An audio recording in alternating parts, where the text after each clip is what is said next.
Welcome to the Supreme Hustle Experience. Hi, my name is Terrence, and I would like to thank you for stopping by and checking out my channel. Today, I want to talk about what is draining the life out of your YouTube channel. One of the things that, as a new content creator, and that I'm learning as well, that I'm leveling up on, is being able to create engaging content. A lot of times, a lot of YouTube creators, they're creating titles that are clickbaity. They just want people to click on the title just to get people to view the channel. But according to YouTube, from what I understand now, is that it's not about how many views you get. It's about how good your content is how well you're engaging your audience. And it's quite a few things that can go into what could be killing your channel.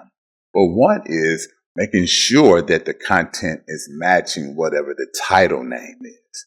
And because that's the value that the person that's clicking on it is looking for. We're living in a different time now.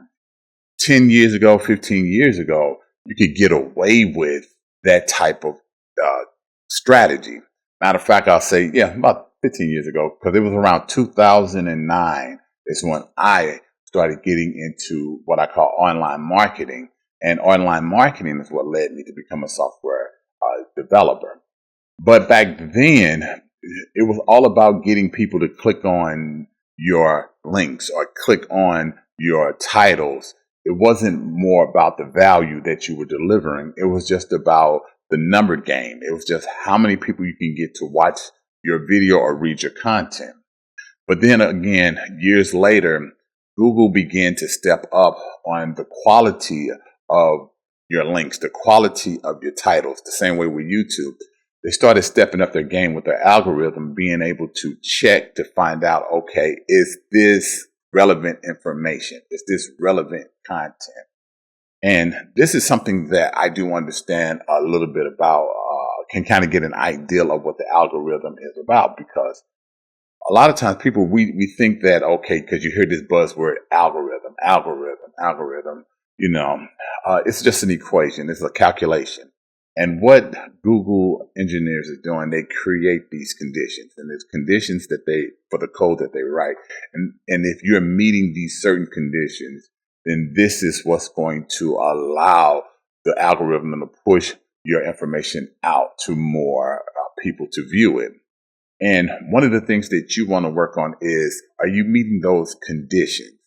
For me, I'm starting off my journey by learning how to write good titles, keyword titles, with it being not to sound clickbaity or to just stuff it with keywords and it doesn't make sense, just to try to trick the algorithm, because that doesn't work today. You can't do that. It just don't read the keywords anymore. Now the system is so good, it can understand words, it can understand the sound, it knows exactly what's going on for us, the codecs and everything. These things give out a code, basically. And so one of the things that you have to be careful of, and just like I'm learning as well, is making sure you're delivering on what you're saying.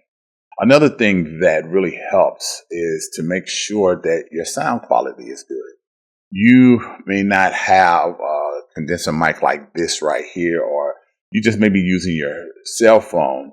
And cell phones give pretty good quality, enough depending on what you're talking about. But when you're trying to level up your game and you want to be more professional in what you're delivering, you want to use quality equipment, and you want to make sure that your sound is quality.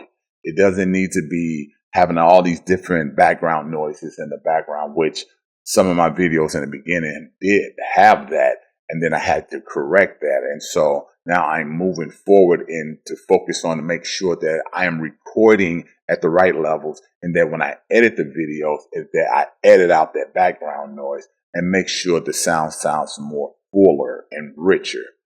And so that's one thing, because people are more forgiving with the video, looking at the video, than they are about the sound. If it sounds crazy, it's just something, the registry in your mind is just not going to allow you to listen to it, because you just can't get past all the other distractions that's inside of the sound. So it's in my best interest, in your best interest, to make sure you have good quality sound. Another thing you'd want to work on, and that I'm working on too, I'm taking it one piece, small pieces at a time, not one piece, but small steps, learning my tools. Well, one of the things I have to level up and get good at is the thumbnails.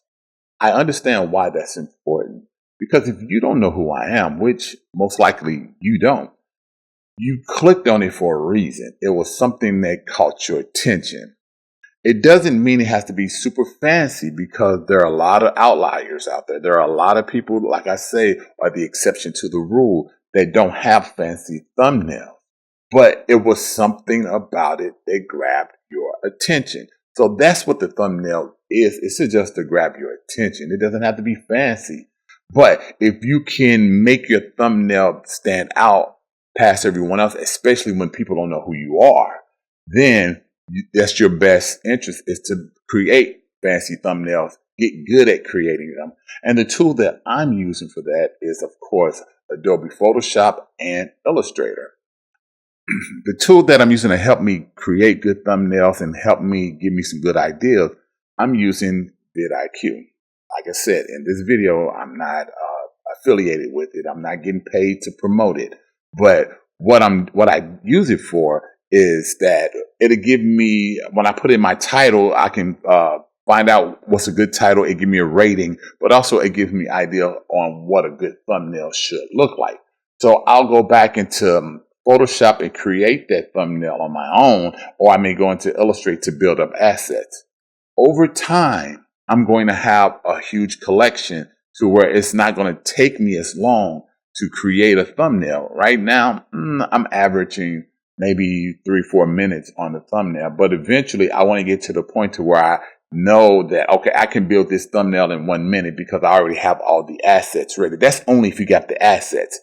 If you don't have the assets, you got to create those assets, meaning I may have to take a picture and I have to edit that picture. But the way that this software is today, it makes life a whole lot easier. It's not like how it was 5-6 years ago, where to pull a background out, you had to go through a lot of steps to get the background separated from the subject. And we used to have to shoot on a green screen because it made life a lot easier.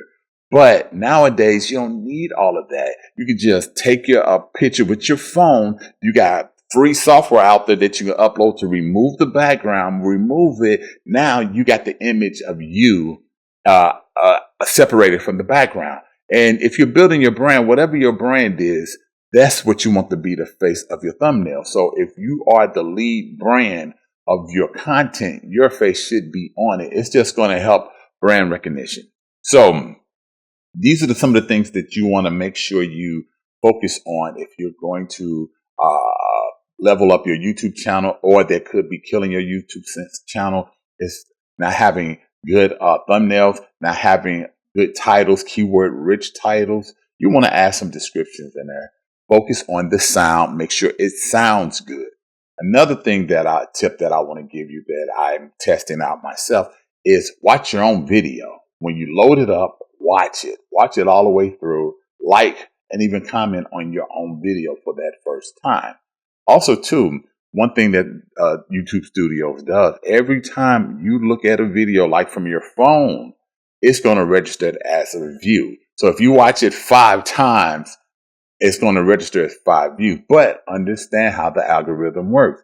It's a condition that they're looking for. They know the IP address, so don't abuse it. Don't think because you watched your own video 100 times, YouTube is not wise enough to realize maybe that's coming from you, because they're going to look at all your videos and they're going to realize that, oh, okay, it's all coming from the same IP address. So you just do that for testing and kind of give it a little boost in the beginning. Also, subscribe to your channel. If you are a new YouTuber, subscribe to your channel.